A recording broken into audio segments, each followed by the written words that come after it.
안녕하세요. 경인교육대학교 특수통합교육과 김수연입니다.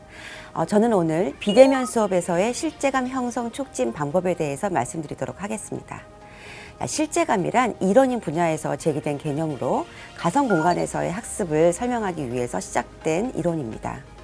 다시 말하면 가상 공간, 사이버 공간에서도 현실의 세계와 똑같은 그런 존재감을 느끼는 정도라고 할 수 있겠습니다.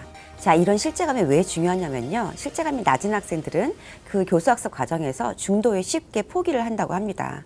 또 끝까지 완수를 했다 하더라도 그 학습 효과가 크지 않겠죠. 반면에 실제감이 높은 학생들은 교수학습 과정을 끝까지 완수를 하고 그 과정에서 의미 있는 배움이 일어날 수 있다고 합니다. 자, 이런 실제감은 몇 가지 유형으로 나눌 수가 있는데요. 크게 인지적 실제감, 사회적 실제감, 또 교수적 실제감, 감성적 실제감, 이 정도로 나누어서 생각할 수 있겠습니다. 자, 먼저 인지적 실제감은 그 인지적 실제감을 측정하는 그 척도의 문항을 예시로 들면 아마 쉽게 이해를 하실 수가 있을 것 같아요. 인지적 실제감은 내가 학습하는 동안 내가 배우고자 하는 내용을 잘 배울 수 있었다. 뭐 이런 문항이 되겠고요. 또 사회적 실제감은 나는 학습하는 동안 나뿐만이 아니라 다른 학습자들과 함께 같이 공부한다는 것을 느꼈다.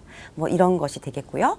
또 교수적 실제감은 또 교수 또는 강사 또 교사가 내가 학습하는 과정에서 나에게 피드백을 잘 주고 또 나를 되게 잘 가르쳐 준다는 그런 느낌을 받았다. 이런 문항이 되겠습니다. 예를 들면 뭐 구글 클래스룸, 이클래스 또는 뭐 SNS, 뭐 전화, 이메일, 댓글 이런 것들을 통해서 피드백을 이제 제공을 잘 하면 학생들이 교수적 실제감을 빨리 느낄 수가 있겠죠. 네, 마지막으로 감성적 실제감인데요. 교수학습하는 과정에서 특히 온라인 수업에서 나의 감정을 표현하는 것에 편안함을 느꼈다. 이제 이런 문항으로 예를 들 수가 있겠습니다. 자, 이와 같이 사이버대학 수강생 또 다양한 원격교육, 이러닝 학습자들을 대상으로 실제감이 이들의 만족도 또 지속성 그리고 성과에 어떠한 영향을 미치는지 정말 많은 연구들이 이미 진행되어 왔습니다. 저도 사실 2020년 코로나19로 인한 팬데믹 상황이 시작되기 전까지는 별로 관심이 없었던 분야입니다. 그런데 이제 우리가 강제적으로 비대면 수업을 하게 되면서 이 실제감에 관심을 가질 수밖에 없었습니다. 자, 그러면 본격적으로 대학 비대면 수업에서 어떻게 학생들이 실제감을 빠르게 형성시킬 수 있을지 살펴보도록 하겠습니다. 먼저 비대면 수업은 크게 세 가지 유형으로 나눌 수 있을 것 같습니다. 자, 첫 번째는 자료를 업로드 시키는 것입니다. 이때의 자료는 녹음된 PPT 자료 또는 인강 스타일의 자료가 되겠습니다. 그래서 어떤 교수님들은 실제 교실에서 학생들 없이 수업을 그대로 진행을 하시고 그 자료를 녹화를 해서 올려놓는 것이 되겠습니다. 자, 두 번째는 실시간 쌍방 원격 수업이 되겠습니다. 자, 교수님들께서 구글 미트 또는 줌 같은 플랫폼을 사용해서 학생들과 같은 시간에 수업을 진행을 하는 것입니다. 자, 세 번째는 이 두 가지 방법을 혼합시키는 것이라고 생각하시면 되겠습니다. 자, 그러면 어떻게 이 비대면 수업에서 학생들의 실제감을 빨리 형성시킬 수 있을 것인가? 자, 제가 그동안 1년 동안 수업한 것, 또 다른 강사님들의 특강을 들은 것, 또 우리 학생들 대상으로 포커스 그룹 인터뷰를 실시한 결과를 다 총 정리해서 말씀을 드리도록 하겠습니다. 자, 첫 번째는 자, 우리가 비대면, 대면 이렇게 수업을 구분을 하는데요. 저는 사실 100% 동의하기 힘들더라고요. 왜냐하면 자, 대면 수업, 비대면 수업을 구분하는 기준은 철저하게 그 공간을 기준으로 합니다. 다시 말해서 같은 공간에 있으면 대면 수업이고 다른 공간에 있으면 비대면 수업이라고 우리가 구분을 하는데요. 자, 사실 교실에서 마스크를 쓰고 거리 두기를 하고 앉아서 수업을 하다 보면 이게 정말 대면 수업인가라는 생각이 들더라고요. 자, 그래서 녹음된 PPT를 올리시더라도 목소리만 녹음하지 마시고 교수자의 얼굴이 작게 화면이 보이도록 녹음하시는 것이 훨씬 더 학생들의 실제감을 형성시키는 데 도움이 됩니다. 자, 인강 스타일로 녹화를 하실 때는 학생들이 사실 PPT 화면이 되게 작게 보이기 때문에 그렇게 효과가 좋지 않다라고 합니다. 그래서 PPT 화면이 크게 보이고 그 옆에 작게 교수자의 얼굴이 보이는 것이 가장 효과적이라고 합니다. 자, 그래서 이것을 위해서는 구글 미트라든지 줌 수업을 그냥 그대로 하세요. 그대로 하면서 그 자료를 드라이브에서 학생들이 볼 수 있게끔 하면 효과적이겠습니다. 자, 실시간 원격 수업을 할 때에도 역시 비디오를 켜고 수업을 하는 것이 훨씬 학생들의 실제감을 빠르게 형성시킬 수가 있습니다. 자, 2020년도 1학기에는 비대면 수업을 우리가 처음 했기 때문에 개인정보라든지 초상권 문제로 인해서 비디오를 켜지 않고 수업을 하라라는 것이 지침이었습니다. 그런데 2020년도 2학기 때에는 이제 초, 중, 고 모든 교실에서 줌 수업을 할 때 선생님들이 당연히 학생들이 비디오를 켜고 수업을 하게끔 하셨죠. 자, 그래서 이제 대학 수업에서도 당연히 비디오를 켜고 수업을 하는 것이 익숙해졌습니다. 자, 학생들 입장에서 어떤 수업은 비디오를 켜고 수업을 했고 어떤 수업은 비디오를 켜지 않고 수업을 했는데 사실상 비디오를 켜고 수업을 했을 때 훨씬 그 실제감 형성이 빠르게 이루어졌다는 것을 알 수가 있었습니다. 자, 두 번째는 모둠 구성 방법입니다. 이 모둠 구성은 학생들이 사회적 실제감을 빠르게 형성시킬 수 있도록 도움이 될 수가 있습니다. 저는 이 모둠 구성을 위해서 되게 신경을 많이 썼는데요.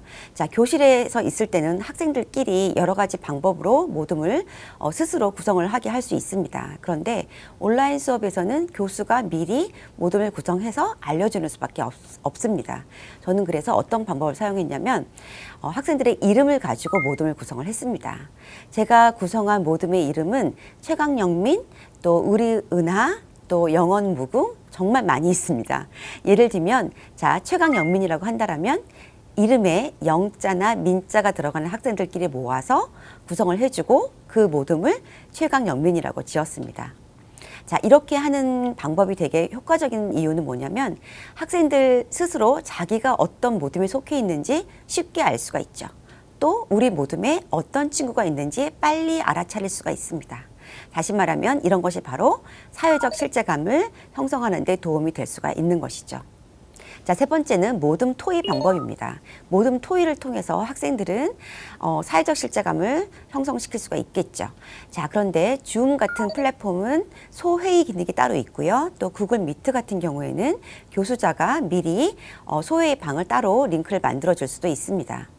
네, 저는 모둠 구성을 한 다음에 그 대표 학생이 그 모둠원들을 직접 불러서 소회의를 하게끔 했습니다.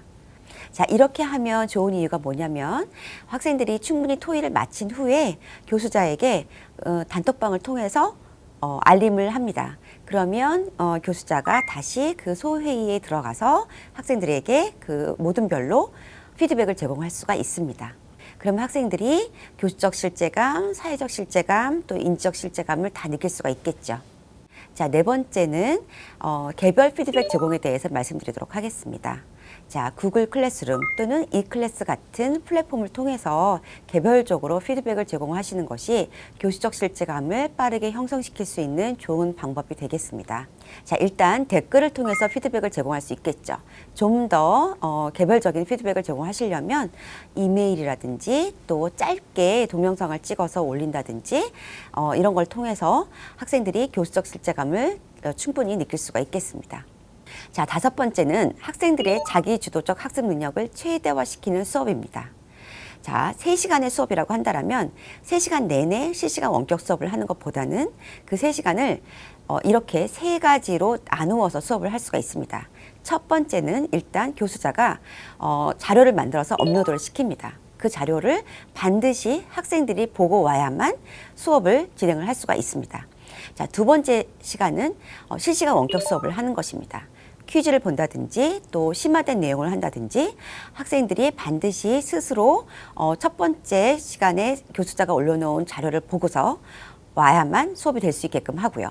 마지막 수업에서는 개별적으로 또는 모둠끼리 토의를 통해서 어떤 성과물을 만들어내서 시간 내에 그 자료를 다시 업로드할 수 있게끔, 자, 이렇게 하면 학생들의 자기주도적 학습 능력도 최대화시키면서 또 실제감도 느끼게 할 수 있는 그런 수업이 되겠습니다. 자, 제가 지금까지 말씀드렸던 내용은 사실 어떤 교재에도 나와 있지 않습니다. 그런데 이 이러닝 분야에서 제기된 이 실제감이라는 개념이 이제는 학교 교육에서 어떻게 잘 적용될 수 있을지 많은 논의가 필요할 것으로 생각됩니다. 감사합니다.